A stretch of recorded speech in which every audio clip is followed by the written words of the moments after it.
नमस्कार सर्वांना. तर आजच्या माझ्या दिवसांची सुरुवात बघा झाडं काढण्यापासून होत्या. तर वाळलेली झाडं भरपूर आहेत. तर म्हणलं आता यांना काढू आणि पावसाळा चालू आहेत तर नवीन झाडे लावू.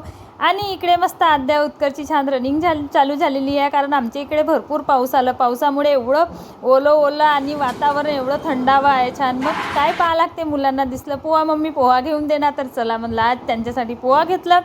घरी येताच दोघांनी मस्त पोहा खाऊन घेतला आणि मग लागली मी माझ्या कामाला. तर आज मला जायचं आहे भंडाऱ्याला आहे मला काम. तर मला एकटीच जायचं होतं. तर मी मस्त स्वयंपाक वगैरे केली, शेंगाची भाजी, पोळी, भात, वरण आणि मुलांचं जेवण वगैरे करून माझी तयारी करून मी निघाली भंडारा जायला. तर इकडे बघते तर मस्त बापरे म्हणलं किती ऊन आहे. रात्रीला पाऊस आला आणि आता मस्त तापत आहे. घरी आली, घरी जेवण वगैरे करून मी दुकानमध्ये केली, मुलांना झोपून घरी येऊन बघते दुकानातून. तर आज वेळ लेटच झालं मला यायला. आल्यानंतर मुलं मस्त झोपलेले होते आणि मग उत्कर्ष म्हणते मम्मा आज आम्हाला मसाला फणस बनवून दे. तर चला म्हणजे ठीक आहे, मी आज तुमचे फेवरेट मसाला फणस बनवून देते. तर आज मी केली मसाला फणस. बाय सर्वांना.